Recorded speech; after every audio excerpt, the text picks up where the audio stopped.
नमस्कार, आपके साथ मैं स्मिता शर्मा हूं। मुंबई हमलों का मास्टरमाइंड और आतंकवादी हाफिज सईद से भारतीय पत्रकार वेद प्रताप वैदिक की मुलाकात के बाद देश में सियासी भूचाल आ गया है। दोनों की मुलाकात पर आज संसद में जमकर हंगामा हुआ और कांग्रेस ने उनकी गिरफ्तारी की मांग भी की। उधर सरकार ने साफ कर दिया है कि वैदिक की हाफिज सईद से मुलाकात का सरकार से कोई लेना देना नहीं है। सड़क से संसद तक, दिल्ली से भोपाल तक बवाल मचा है। बवाल की जड़ है ये तस्वीर में जाने माने पत्रकार वेद प्रताप वैदिक हाफिज सईद के साथ बैठे नजर आ रहे हैं। इस तस्वीर और मुलाकात की खबर सामने आने के बाद भारत में सियासत गर्मा गई। संसद के दोनों सदनों में आतंकवादी के साथ वैदिक की मुलाकात पर हंगामा हुआ। What action the government proposes? 1 minute. Will you allow your citizens to openly meet terrorists? What criminal action will be taken? He should have been arrested. इस बीच सरकार ने साफ कर दिया है कि वैदिक की हाफिज सईद से मुलाकात का सरकार से कोई लेना देना नहीं।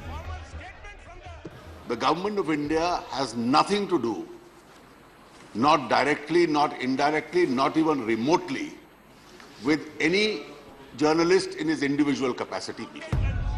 हंगामे और बयानबाजी के बीच वैदिक ने भी साफ किया कि वो किसी के दूत के तौर पर हाफिज सईद से नहीं मिले।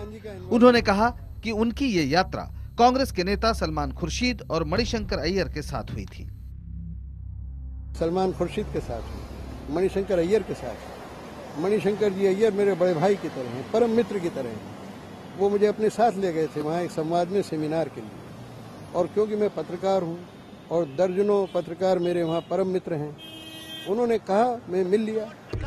हंगामे और बयानबाजी के बीच अब वैदिक और आतंकी हाफिज सईद के बीच की बातचीत को सार्वजनिक किए जाने की मांग जोर पकड़ने लगी है। फिलहाल सईद ने इस हंगामे की आलोचना की है। सईद ने ट्वीट किया कि सेक्युलर भारत अपने एक पत्रकार मिस्टर वैदिक की मुझसे हुई अनौपचारिक मुलाकात को भी बर्दाश्त नहीं कर पा रहा। ये संकीर्ण मानसिकता का उदाहरण है। बहरहाल वैदिक और हाफिज सईद की इस मुलाकात पर शोरगुल जारी है और इसके आगे भी जारी रहने की पूरी उम्मीद है। Bureau report IBN 7। और हाफिज सईद से मुलाकात पर उठे विवाद के बाद हमारे संवाददाता शुभजीत ने वेद प्रताप वैदिक से बात कर उनका रुख जानने की कोशिश की इस मसले पर। तो हाफिज सईद के साथ आपकी जो बात है उसमें बातचीत के कुछ अहम पहलू बताएं हमें। देखिए, मैंने जैसे कहा कि हाफिज सईद से जब शुरू में मैं गया बात करने, क्योंकि अचानक तय हुई मुलाकात। पाकिस्तानी टीवी चैनल्स ने मुझे इंटरव्यू किया और एक जर्नलिस्ट ने कहा कि आप हाफिज सईद से कभी मिले? मैं इनका नहीं, पिछले साल मिलने की बात हुई थी लेकिन मुलाकात हुई नहीं। बोले मैं अभी कराता हूँ बात। उन्होंने बात करा दी, मुलाकात तय हो गई, मैं चला गया। लेकिन शुरू में 4-5 मिनट थोड़ा तनाव सा रहा, तो मुझे लगा कि मैंने आके गलती की, क्योंकि पाकिस्तान में जहाँ भी जाता हूँ लोग मेरा बहुत गर्मजोशी से स्वागत करते हैं। पिछले 30 साल 40 साल से जा रहा हूँ।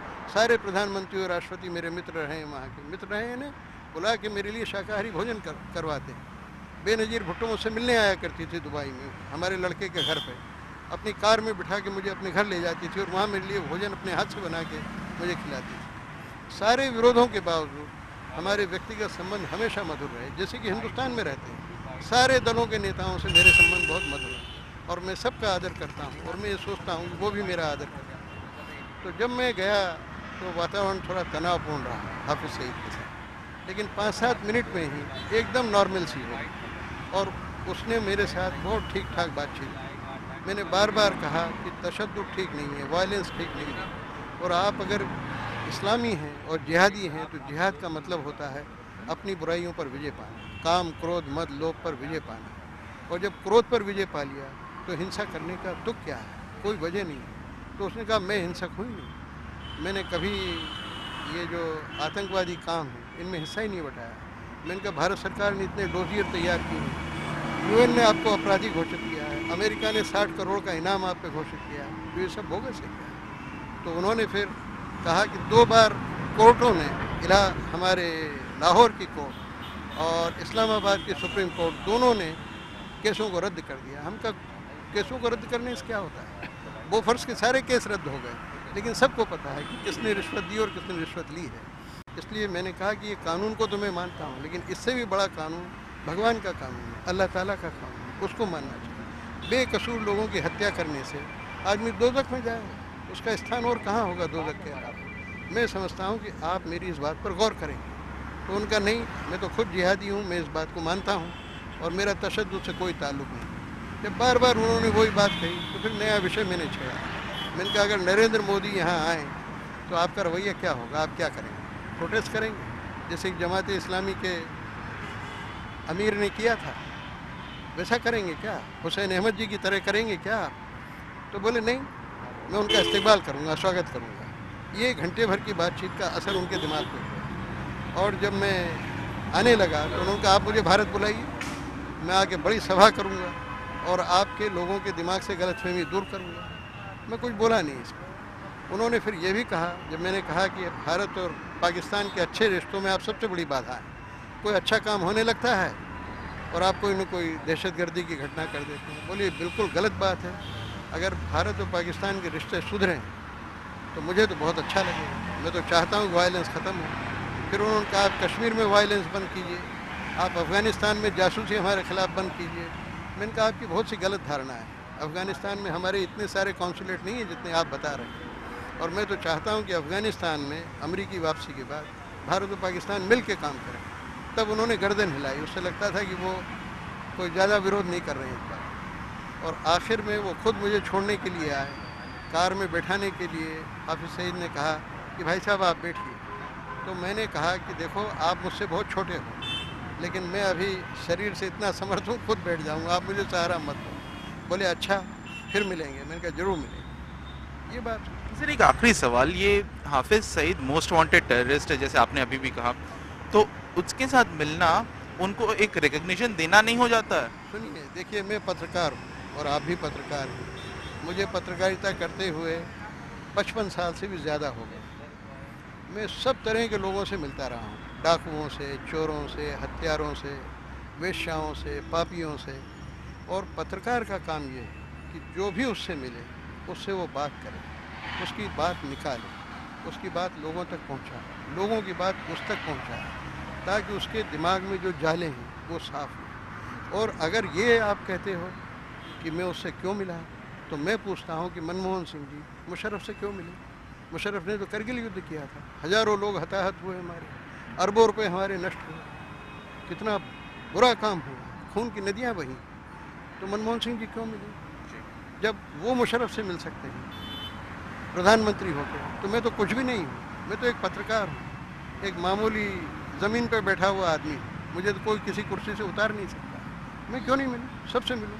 मैंने पत्रकारिता का धर्म निभाया, अपनी जान खतरे में डाली और वहाँ मिलने गया। और वेद प्रताप वैदिक भले ही तमाम सफाई दे रहे हों, लेकिन हाफिज सईद से अपनी मुलाकात को लेकर वो सियासी दलों के निशाने पर आ गए हैं। जहां कांग्रेस नेता मणिशंकर अय्यर ने वैदिक के उन दावों को खारिज कर दिया है जिसमें वैदिक ने पाकिस्तान दौरे के दौरान मणिशंकर के साथ होने की बात कही थी। वहीं बीजेपी की सहयोगी दल शिवसेना ने भी इस मुलाकात को लेकर चिंता जताई है। 14 तारीख जून को हम गए, हमारी बातचीत हुई। जो हमने बातचीत की उसके बारे में एक दस्तावेज हमने सबको दिया।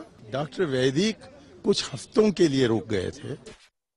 जो उन्होंने किया 14 तारीख के बाद उसका और हमारे वक्त से कोई संबंध नहीं। वो रामदेव बाबा के दूत बन के गए हैं ना, तो अभी साधु लोग, मौलाना लोग, सब लोग पॉलिटिक्स करता है, चाहे वो हिंदुस्तान की स्थिति हो चाहे पाकिस्तान की स्थिति हो। ये धार्मिक जो लोग हैं राजनीति में आके सब यही घोर मट्ठा किए हुए। हाफिज सईद इस देश का सबसे बड़ा दुश्मन है। हाफिज सईद ने अब तक जिस तरह के वक्तव्य किए वो देश के हिंदुस्तान के खिलाफ है, हिंदुस्तान को तोड़ना चाहता है। हाफिज सईद हिंदुस्तान में अराजकता फैलाना चाहता है और उसका सपना रहा है कि हिंदुस्तान में हिंसाचार हो, दहशतवाद हो। अगर ऐसे व्यक्ति को हिंदुस्तान का कोई महत्वपूर्ण नेता जाके मिलता है तो चिंता की बात है।